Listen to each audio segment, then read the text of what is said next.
This is Paul Burnett interviewing Alex Scott for the Global Mining and Materials Research Project. We're here at the TMS meeting in Orlando, Florida, and it's March 18th, 2015. Can you talk a little bit about people?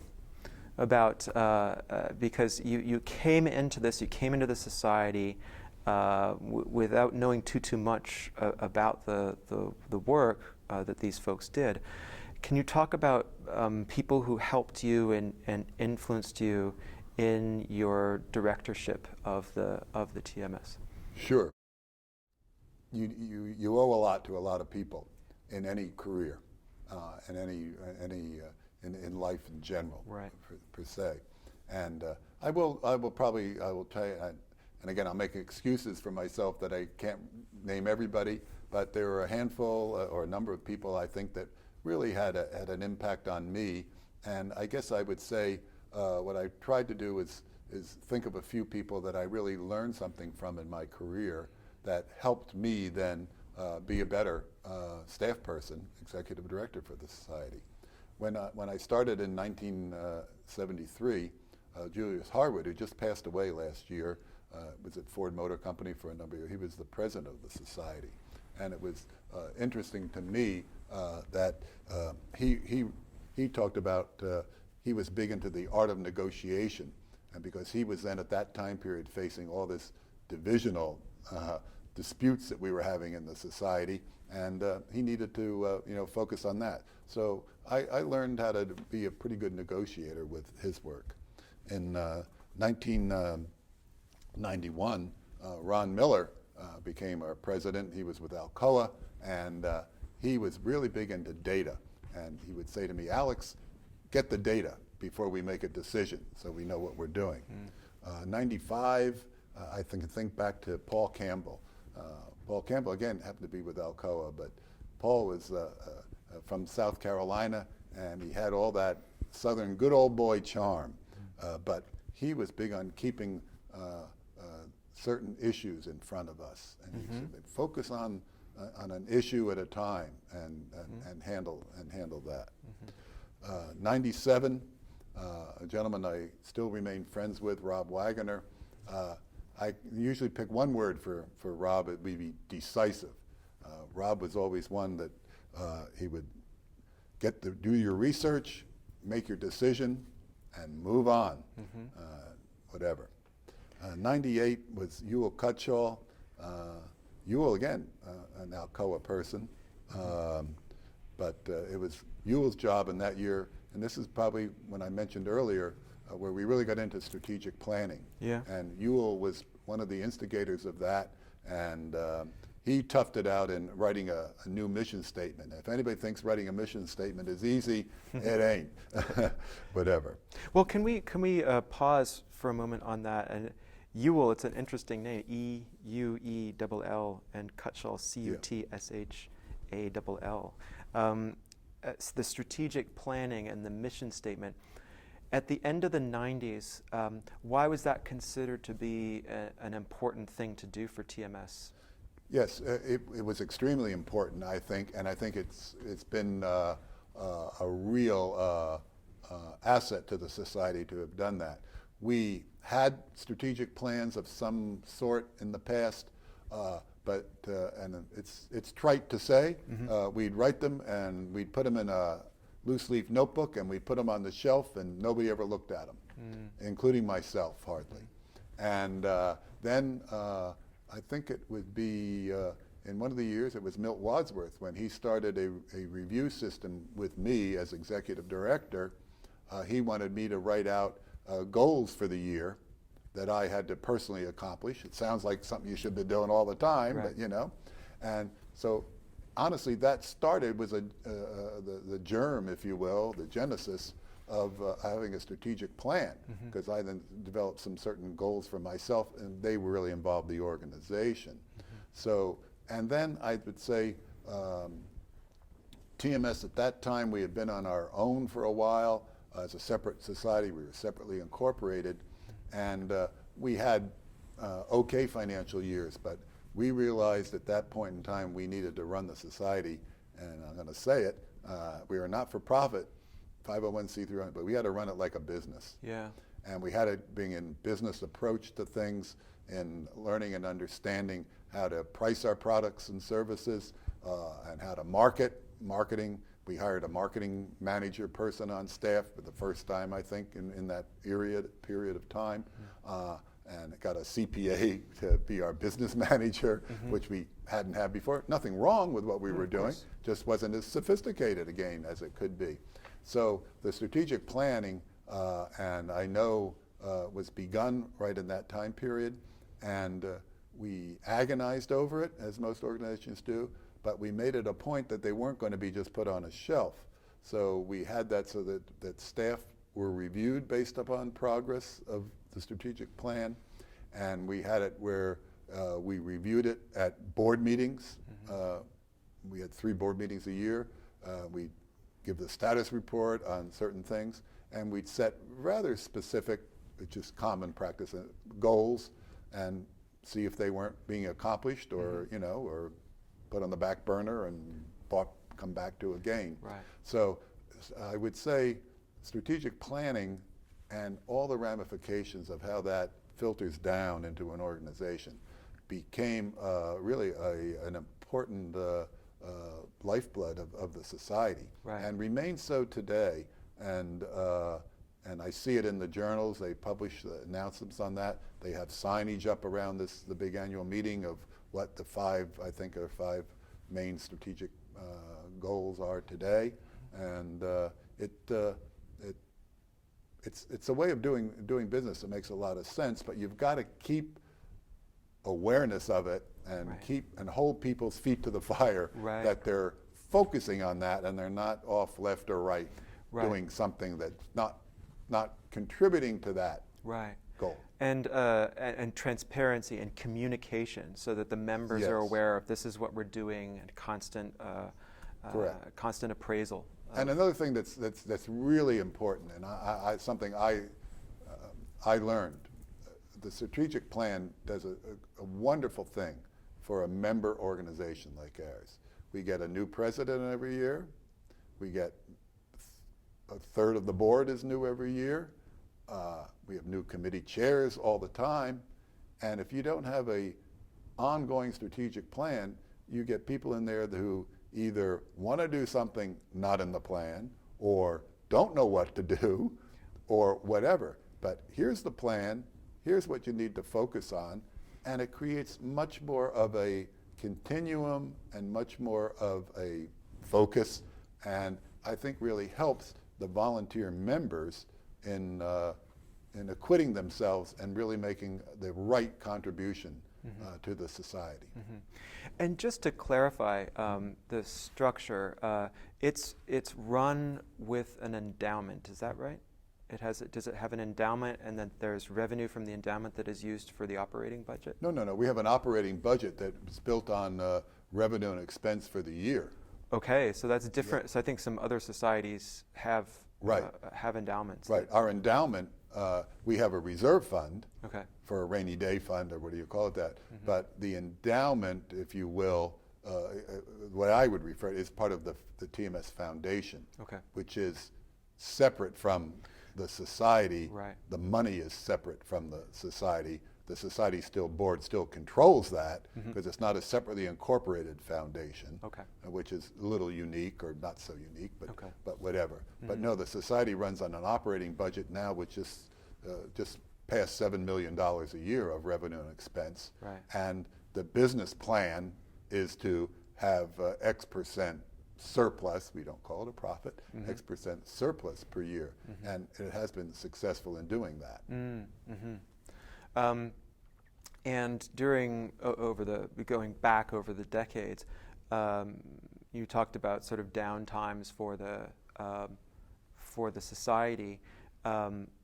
Were there lots of fluctuations in membership? So people would be, I don't know, out of work, and they would drop their membership. Were there significant fluctuations, or was it much less? No, I honestly, there weren't significant fluctuations. There would be stagnation, I guess I'll call it, where we weren't growing. We didn't have much growth. I know in my 37 years working for the society, I'm pretty sure there was only I think there was only 1 year, and I think I'm accurate in that, where we had an operating loss Right. of more expense than income for the year. I don't remember the exact year, but it's back probably in the 70s. Yeah. And but it was very slow growth for us, but that was odd because then we had in '75 when the Iron and Steel Society split, we lost close to half of our membership went Right. to another society. So we're like starting over a little bit. So there were some events that happened that changed, that impacted those things. But fairly, I mean, when there was I guess a long recession, there would be very, very slow growth, but things sort of picked up. Did it track along with the health of the economy? Yes, it did. But TMS, I would say a society like ours, usually lagged some of that by a couple of years. It was like, okay. Right. And so maybe it took us a couple of years to get out of it when industry started to come back. Right, right. So late 90s, a strategic plan was in place, and there are other institutions. You mentioned the foundation. I don't know when you'd like to talk about that or when that starts. Okay. I can finish up with these people Yeah, if you want me to. Do you mind my doing that? No, of course. Okay. Yeah, absolutely. But as I indicated, with Hewell Cutchell in '98 strategic planning, then right on the heels of that was '99 and Wayne Jones. He was one of the individuals that could lace humor into major decisions and always had a quick wit and that kind of thing. And I learned that from him, to try and emulate some of that, but I'm not a witty person, as you maybe observe here. In 2000, we had Austin Chang, and Austin was very interested in international protocol. We were then really in the center of trying to develop cooperative relations with other societies. And Austin was one of those people that I had great respect for from the standpoint, and a lot of our major leaders did, they reinvented themselves from working in one area of technology and could move to another. Not a lot did that, but certainly Austin did. 2002, John Allison. John was a Ford guy at the time, and he was always prepared, and he had some difficult times with some negotiations that we had to do with other societies. But what was the nature of negotiations with other societies, roughly speaking? No other details. domestic societies. Okay. And I would, with ASM International, MRS, that were certainly at some level competing organizations, and we were trying to do cooperative things with them, and they were some touchy and difficult negotiation to protect the best interests of our society. Yeah. And just because as an outsider, I am curious about the existence of ASM and it's the Materials Research Society. Correct, MRS. Yeah. And so why are there these other societies? Do you have any insight on that? With MRS, I would maybe define them as being more high-tech and more physicist. They have a high degree of physicist membership in it. And to their credit, they had a very unique system of running conferences and how they attracted papers for their conferences and that. That was, I'll say it, better than TMS at the time they started up. I think we're as good or better than them now, but they were that way. With ASM, they were a very old organization that were at a more of a lower technical level, for lack of a better, nicer way of saying it. And they were established, I think, in some of the steel and automotive side of things, if I recollect it correct. Oh, so it's the Association of Steel? No. They had another name prior to that. Okay. And so they were very industry oriented. Right. Or industry. Academic and research was not their thing. Right. And one of the reasons to work with ASM, and I think it's worked well, we do, the society does, is that we bring a different side of membership, and they bring another side, and getting the two to talk together. There always was an issue of getting industry to talk to research and academic, and there was always that kind of battle. And that seemed to be more urgent and more in the air in the 1990s. I think in the 1996 article that you wrote, you talked about one of the features of the 90s was the collapse of defense R&D and government funding for the kind of, that was the bread and butter for a lot of folks in those those societies. Right. And so you were identifying the role of TMS as a new or renewed resource for those members, that they could begin to do more networking, bringing industry in a bit more. Is that a fair characterization? Yes, that would be true. It's always been a goal for TMS to try and get more industry involved. It's been a tough battle. Yeah. And but they're always working at it, and should be. And I think it certainly has improved and over time. And I think, but bridging those two or three worlds is what I think is great about TMS. We can be that bridge between academia, research, and industry. And so returning to the early 2000s now, I keep stopping you from describing the people, but those people are important, so if you can continue talking about those folks, that would be great. Right. And 2003, I had one of the fun people I had to work with Dan Toma. I would say about Dan was passion. He had a passion for the technology, and he was always he was an optimist, but he had it laced with a little bit of reality of what he could do, but it was pretty good. And 2004 that was probably a unique year, because Teresa Pollock was our first female president, long time in coming, and Teresa was really about the needs of the next generation and certainly student members, but she probably was a great example of how far women in our profession had come and could come. 2006, Brajendra Mishra, he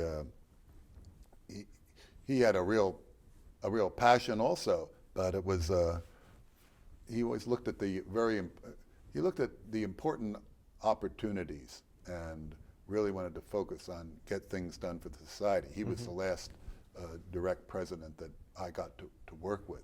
So in looking at all of some of these individuals here that I've just been able to mention, these are the things that I learned that helped from them, that helped me really be a better executive director for them. I want to return a little bit to the women's side. I never quite understood.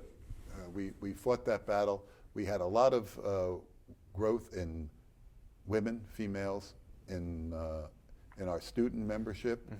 I think materials science, that side of it, is what people like to talk about as a clean technology.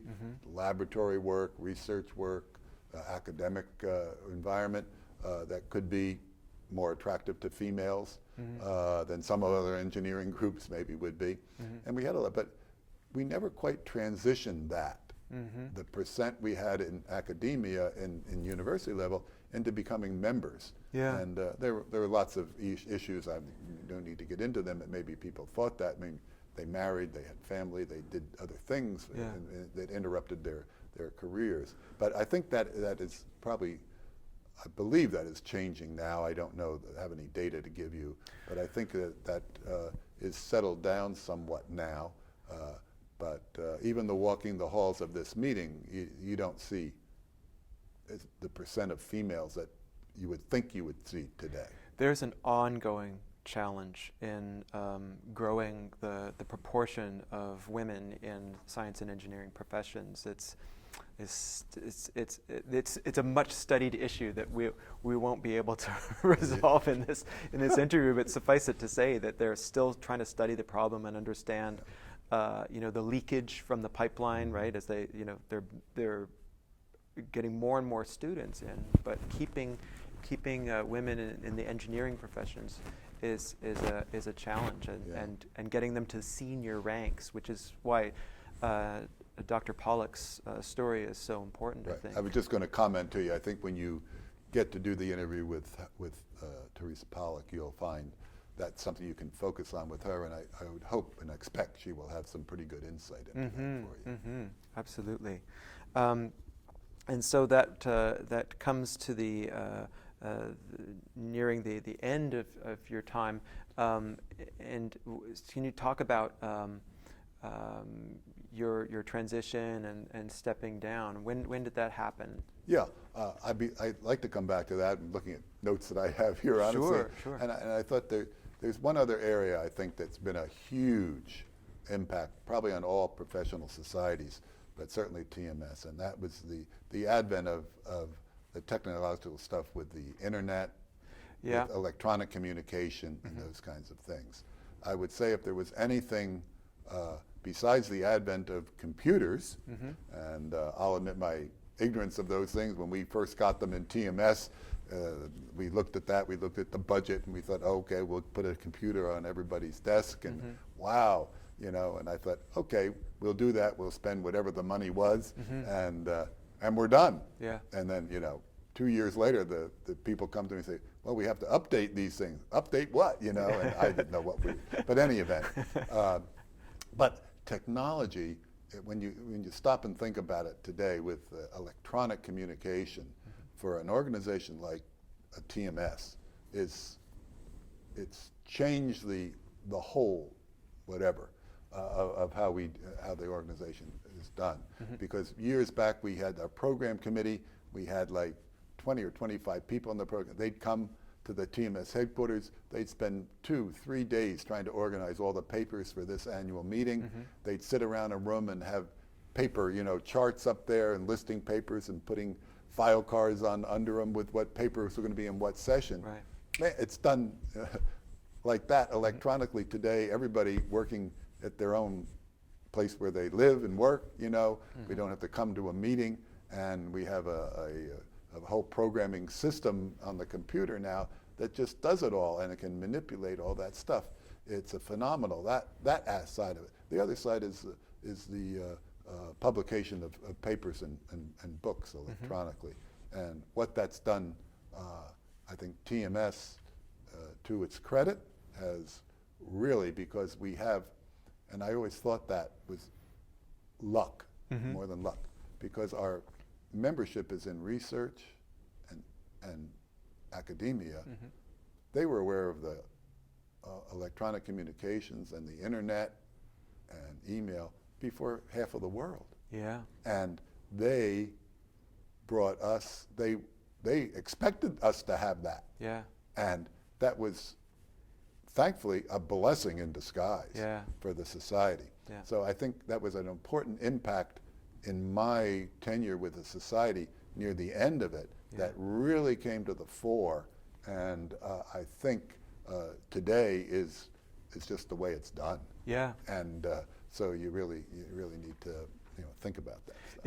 It is astonishing how quick TMSonline.org went online in '93.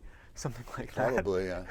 I think that was in the '96 article. You wrote about the importance of the internet in 1996. Yeah. So you were really, the society and you were really on top of that as a development. And I don't mean to sound, but I feel it's important to say, the other member societies within TMS, and I'll name it, with the mining group and even the steel group, I don't think petroleum so much, they didn't see the need for that. The industrial related societies as early as we did. They do now, and they have, brought that all up. But at first it was like, what are you doing, and why are you doing that, and why are you spending money on that, and how does that work, that kind of a thing. And I think that was true of with what you're doing with all the different society associations in engineering fields. And I think some of them probably were more in the forefront of that.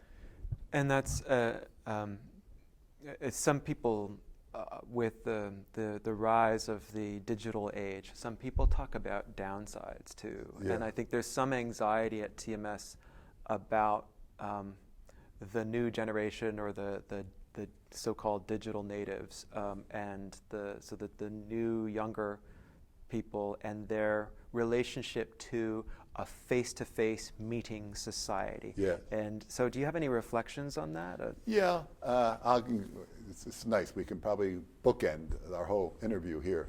Being what I like to talk to myself about, and it's whatever, being more of a people person, I would place high value on the interpersonal relationships and a face-to-face meeting. Just this interview with you, I'll say it, I've enjoyed it immensely. Not sure I was, but I have. You know, just the pressure of something like this. Sure. So I think having face-to-face meetings, I mean, every time we do a survey of TMS members, the number one thing that they like about the society and like about is the interpersonal relationships they have, is the networking. Right. And now networking, honestly, can happen, you know, via the internet and phone and whatever else. But in my mind, there's nothing like being able to sit down with a colleague and over a cup of coffee or whatever it might be, and talk about the issues that you have and assist each other in working on the technological problems or whatever the situation is. So I think the personal relationship, I guess I'll use that word, a personal relationship is important. How that happens maybe is okay, but I think having very regular face-to-face meetings is always going to be important. I think we as human beings are have that innate need. Yeah. I hope we do, Yeah. and I hope it continues, and that the internet and those things don't destroy that for future generations. But I think I've done some research recently, just not deep research for our foundation that I'm on now about millennials and how they relate and how they want to be contacted and want to be solicited for donations and what they expect if they give money to an organization. They want to see where it went. They want to see something happen from it, et cetera, et cetera, et cetera, which is a little different. And they don't want to be contacted with a solicitation letter. An email is fine, you know, or something electronic is fine that they can respond to instantaneously, you know, and not put it to pay with their bills at the end of the month, you know, kind of thing. Exactly. So it's that's what I think is exciting about the world and about life and about being part of a professional technical society like a TMS. It is always changing, but it is people. Yeah. And it's people first. And you've got to, I'm going to get a little whatever here, you got to love the people, and you got to be able to have some empathy for them, and to really, as staff people for organizations like that, you've got to have that. And one of the things I always look for when I was hiring people, I try to look for somebody who had a service attitude, a service orientation, and were comfortable, but wanted to do that and felt that, and you can't fake it. You got to be able to do that. So I think in all that sense. And you asked about, you know, go back to your question about I'm winding down here. My career. Well, before we do that, there is something related, and that is the development of the TMS Foundation. Could you talk about that? We didn't quite cover that. So. Yes, thank you. I would want to have that opportunity. One of the people I didn't mention and who was a strong influence in my career was Keith Brimacombe. Keith was our president in 1993, I believe. Is that right? I'm not sure. But in any event, Keith was unique in the fact that he was probably the only person yet, and probably may ever be, that was president of TMS and then Iron and Steel Society, now AIST. And Keith had an ability, and he had the vision thing. And it's easy to say, but hard to define. But he had a vision thing, and he always wanted to move forward with whatever he was involved with doing. And one of the fun things that brings a smile to my face now was he'd say to me, Alex, when he was vice president and president, past president, he'd say, come on, Alex, we're going to have a little natter. And I said, what is a natter? You know, and I knew. I looked it up in the dictionary, and I guess it's a British expression that means have a little conversation, a little discussion, a little whatever. Any event, we were at Banff, Lake Louise, in Canada at a meeting, and he said, come here, Alex, we're going to have a little natter. Let's take a walk around Lake Louise. Now, this is the atmosphere, you know, it's like phenomenal. And I'm like, okay, what's Keith going to come up with now? You know, I had a little bit of that attitude. We were walking along the lake side, and we walked all the way up to the headwaters of it, I think, and back. You can't walk quite around it.